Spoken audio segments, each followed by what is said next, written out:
When we think of the grandeur of Rome, certain images come to mind.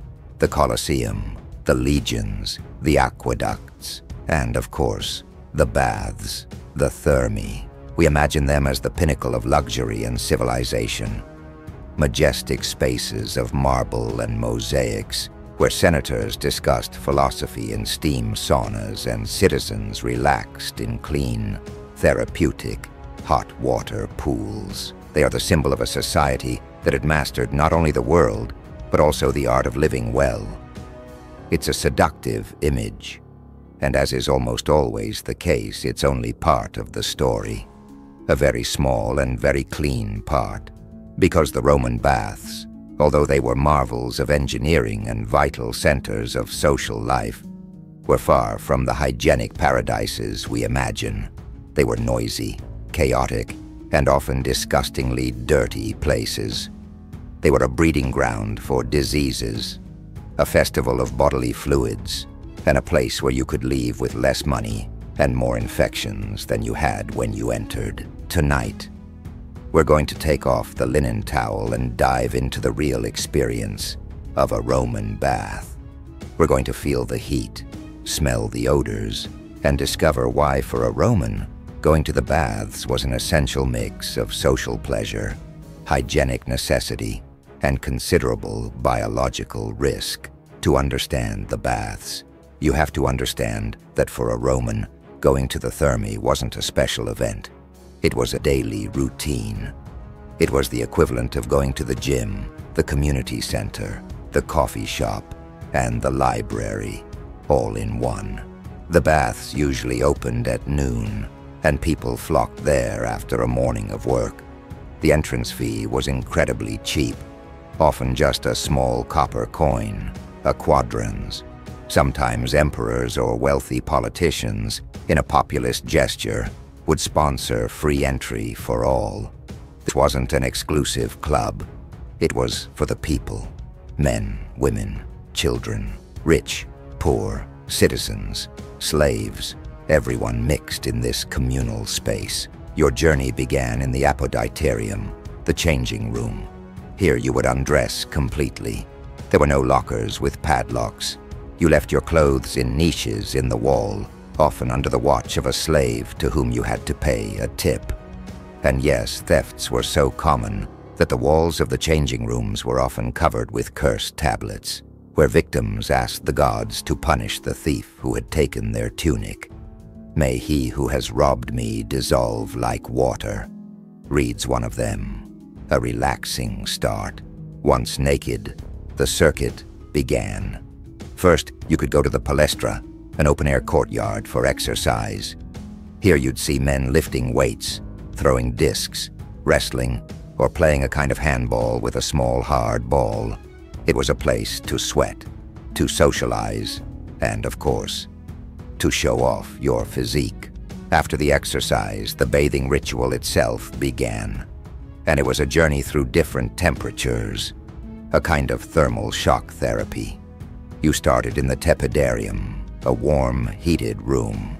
The heat was gentle, designed to acclimatize you and get you to start sweating. The floor and walls were warm thanks to an ingenious underfloor heating system called a hypocaust, where hot air from a furnace circulated under the floor and through the walls. From there, you moved to the caldarium, the hot room. The heat here was intense, like a modern sauna. The air was thick with steam. There was often a small pool of very hot water you could immerse yourself in. This was the place to really sweat, to open your pores, and according to Roman belief, to purge the body's impurities. And this is where Roman cleaning gets strange for us. There was no soap. The concept of lathering and rinsing didn't exist. To clean themselves, Romans used oil. They would smear their bodies with olive oil, and then, with a curved metal instrument called a strigil, scrape off the oil along with sweat, dirt, and dead skin cells. Picture the scene. You're in a hot, steamy room, surrounded by dozens of naked bodies, all scraping grime off themselves with a metal spatula. And all that mixture of oil, sweat, and dirt, where did it go? Onto the floor, or back into the pools. After the caldarium came the moment of the final shock. The frigidarium, a large and often majestic room with a pool of cold water. The idea was to plunge into the icy water to close the pores and tone the body. It was an invigorating end to the bathing ritual. Afterwards, you could dry off with linen towels, get a massage, or simply relax. The largest baths, like those of Caracalla or Diocletian in Rome, were true leisure complexes. They had libraries, gardens, poetry reading rooms, art galleries, and most importantly, food stalls. You could buy sausages, pastries, wine. The bath experience was a total social experience. Sounds wonderful, right? A day of exercise, relaxation, and socializing for the price of a loaf of bread. But now let's look closer. Let's put on some microbe goggles and see what was really happening in that warm, communal water. First, the water. Yes, the Romans were engineering geniuses, and the aqueducts brought a constant flow of fresh water to the baths. But a constant flow doesn't mean a constant change. The water in the pools wasn't changed every day, and it wasn't chlorinated or filtered. It was essentially a large communal bathtub. Now think about what went into that tub. Hundreds, sometimes thousands of people a day came in sweaty from exercise. They came in after having scraped off their grime with a strigil, and they came in with everything they carried on their bodies. Urine in the water was an accepted fact. The poet Martial complained about people who, too lazy to go to the latrines, simply relieved themselves in the pool. And that's not the worst of it.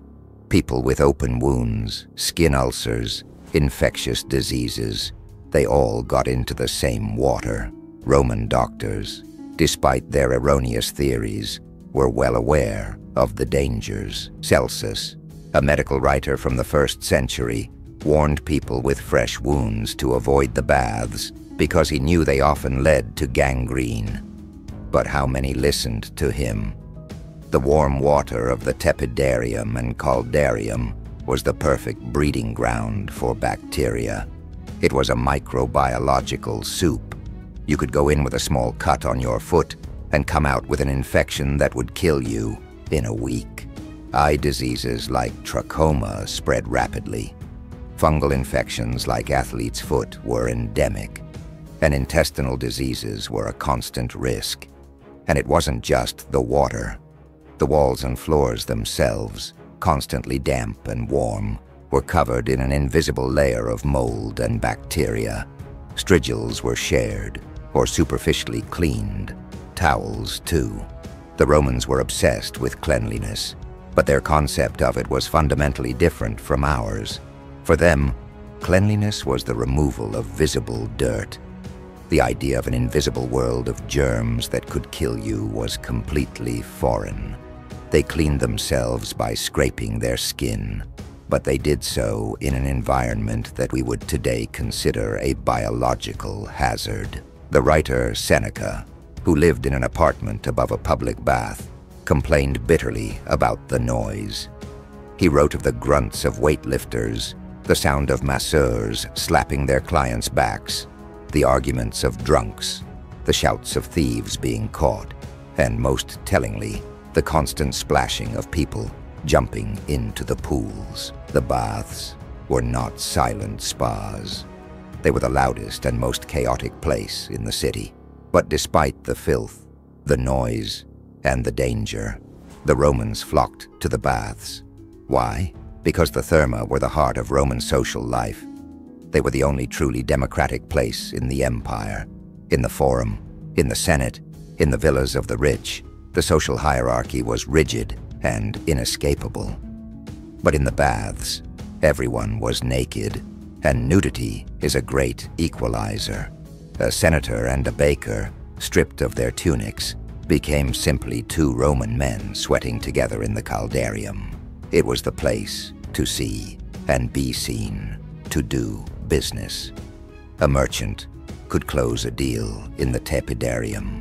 A politician could gauge public opinion by listening to conversations in the frigidarium. A poet could recite his latest verses in the reading rooms. It was where you learned the news, the gossip, the latest scandals. It was the Facebook, Twitter, and nightly news of Rome, all in one. And for the vast majority of the population who lived in small, dark, crowded apartments, the insulae, the baths, were a blessing. They were a place to escape the overcrowding, to enjoy an open and majestic space, to feel the luxury of hot water and heating, even if only for a few hours. They were the public living room of Rome. The story of the Roman baths is a story of contradictions. They were monuments to Roman engineering, capable of heating and moving enormous quantities of water with astonishing efficiency. But they were also a testament to Rome's ignorance of microbiology. They were the symbol of Roman luxury and leisure, accessible to almost everyone. But they were also places where life was cheap and disease a constant threat. They were centers of intense social life, where friendships were forged and deals were closed, but they were also places of vice, theft, and danger. The Romans weren't stupid. They knew there were risks, but the social, political, and basic hygiene benefits far outweighed the dangers. Going to the baths was as fundamental a part of being Roman as speaking Latin or believing in Jupiter. So the next time you dip into a crystal-clear, chlorinated pool or relax in a silent, clean sauna, take a moment. Think of your Roman ancestor splashing around in a warm soup of water, oil, sweat, and the bodily fluids of hundreds of his fellow citizens. Think of him trying to listen to a poem over the shouting as he scrapes off the day's grime and prays he doesn't get an eye infection. The greatness of Rome lay not in its perfection, but in its audacity, in its ability to build wonders of marble and mosaics, even if the water they contained could kill you. They left us a legacy of architecture, engineering, and an idea of public life that still resonates. And they also left us a very important lesson.